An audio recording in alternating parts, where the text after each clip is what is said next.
Jamaah sekalian yang dirahmati dan dimuliakan oleh Allah Subhanahu wa taala, marilah kita senantiasa memanjatkan puji dan syukur kehadirat Allah Subhanahu wa taala yang mana pada malam hari ini kita masih sempat diberikan nikmat kesehatan sehingga kita bisa hadir di masjid yang mulia ini dalam rangka menjalankan salah satu kewajiban kita, yaitu melaksanakan sholat fardu isya secara berjamaah, dan insya Allah sebentar akan dilanjutkan dengan sholat sunat tarawih secara berjamaah. Salawat serta salam kita kirimkan kepada junjungan kita Nabi Muhammad SAW beserta keluarga dan para sahabatnya sekalian. Jamaah sekalian yang dirahmati dan dimuliakan oleh Allah Subhanahu wa taala, sebelum kita mengikuti ceramah Ramadan pada malam hari ini, terlebih dahulu kami akan membacakan laporan penerimaan kotak amal bulan Ramadan hari ke-13 Tarawih tanggal 23 Maret 2024. Saldo awal Rp14.316.000. Penerimaan kotak amal tarawih Rp1.685.000. Biaya operasional bulan Ramadan sebesar Rp800.000. Total operasional Rp800.000. Saldo sampai dengan hari Minggu tanggal 24 Maret 2024 sebesar Rp15.201.000. Demikian informasi keuangan dan kegiatan ini disampaikan untuk diketahui atas bantuan dan partisipasi para jemaah, donatur dan hamba Allah. Diucapkan banyak-banyak terima kasih. Bapak-bapak, ibu-ibu jemaah tarawih yang dirahmati dan dimuliakan oleh Allah Subhanahu wa taala, pada malam tarawih yang ke-14 di bulan suci Ramadan ini, marilah kita sama-sama mengikuti ceramah Ramadan yang akan disampaikan oleh Ustaz Ilham M.Ag. Kepada Ustaz dengan hormat kami silakan.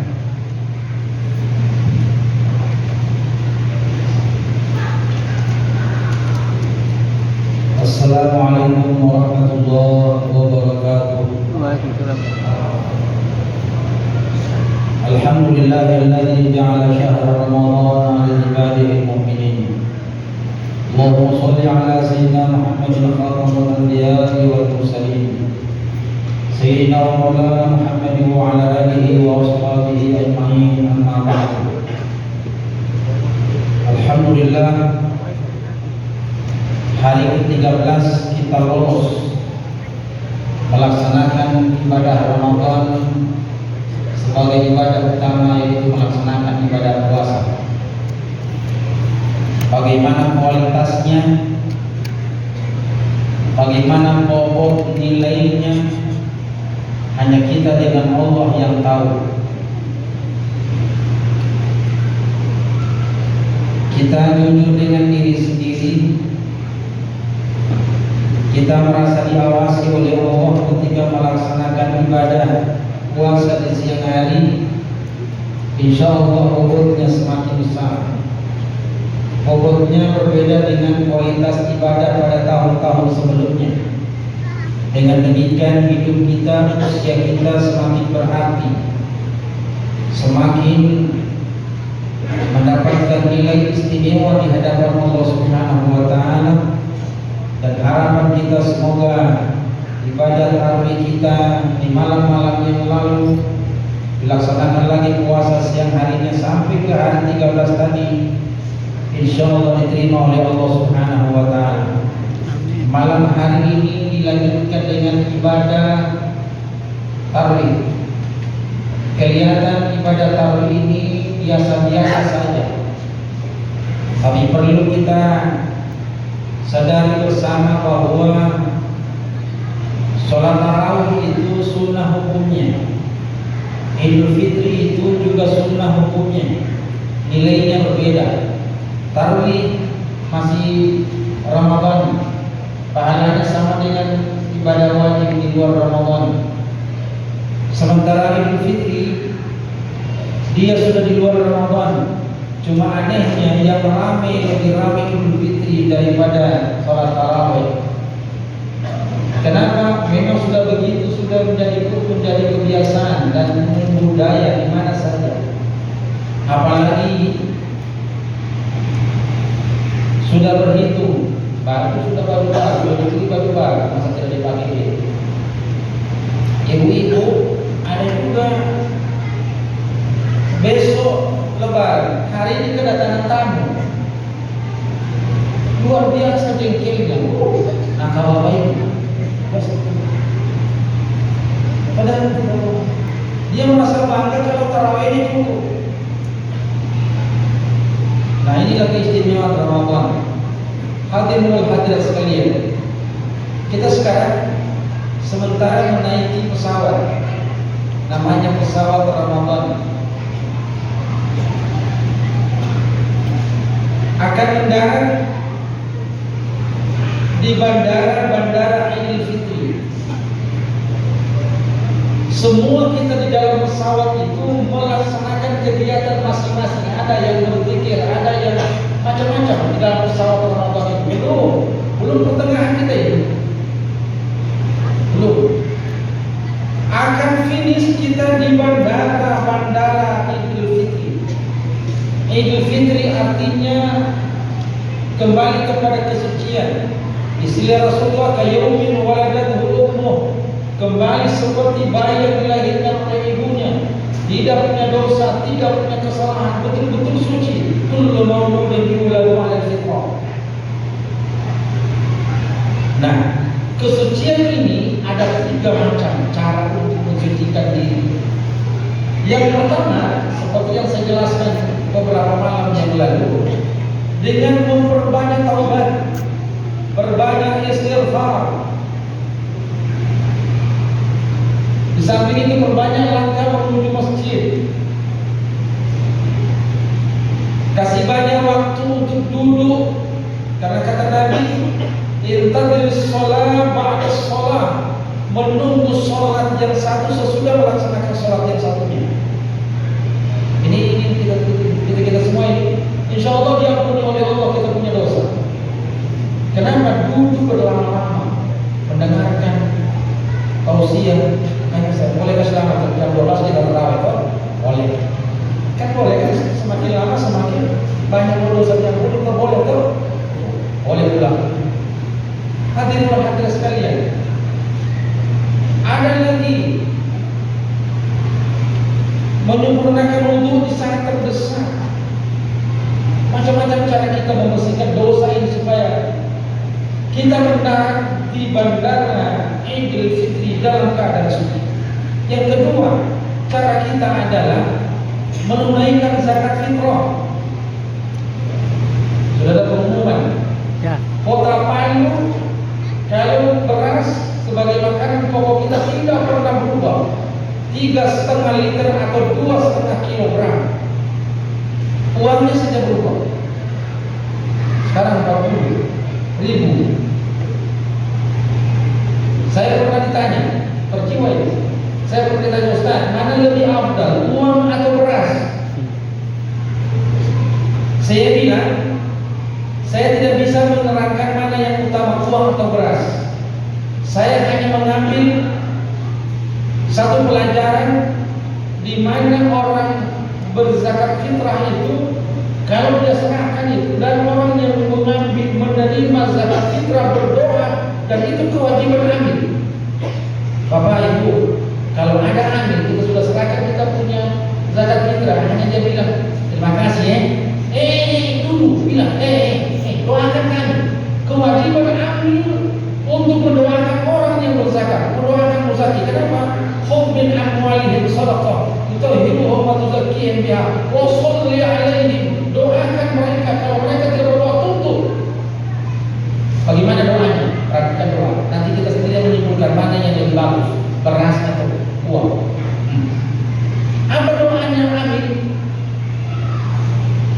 Ketika muzaki mengatakan niatnya, nawaitu an ukhrija zakat al-fitrati an nafsi fardan lillahi ta'ala. Saya mengeluarkan zakat fitrah untuk diri saya sendiri, fardu karena Allah. Kalau sendiri.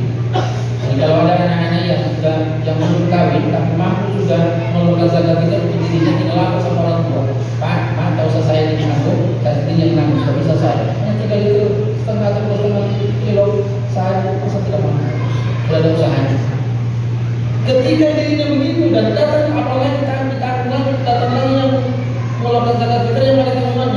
Dia bilang, nawaitu an ukhrija zakatal fitrati an nafsi wa an yalzamuni nafaqati fardhan lillahi ta'ala. Saya berniat mengeluarkan zakat fitrah untuk diri saya sendiri dan semua yang saya tanggung nafkahnya fardu karena Allah. Apa dibilang amin? Ajarakallahu fima a'taita. Semoga Allah Subhanahu wa taala memberikan ganjaran kepadamu sebagaimana apa yang kau kasih. Kalau beras dikasih, kemungkinan besar kekuasaan Allah, anugerah Allah kasih sejumlah butiran beras yang istimewa. Kan dia bilang 5 apa kan?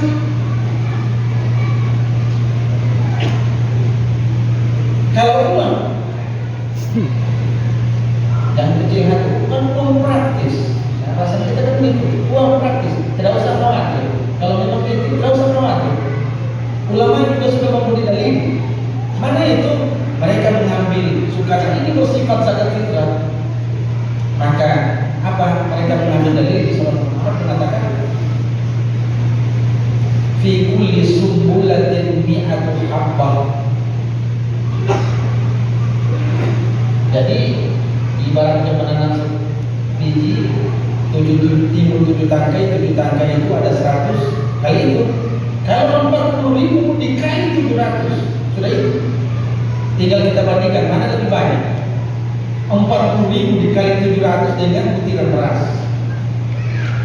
Atau itu. Nah, itu yang pertama. Yang kedua, doanya adalah wa barakallahu fima abqaita. Semoga Allah memberikan keberkahan kepadamu. Masih ada yang tertinggal, itu diberkahi. Ini ibu-ibu, saya lihat ada teknis. Karena mereka satu keluarga itu 10 orang, berarti 25 kilo. Nah, yang beli beras satu sak 50 kilo. 25 kilo dia kasih zakat, 25 kilo dia kasih tinggal. Kenapa? Karena dia paham betul itu doa. Wa barakallahu fima abqaita. Semoga Allah memberikan yang tertinggal.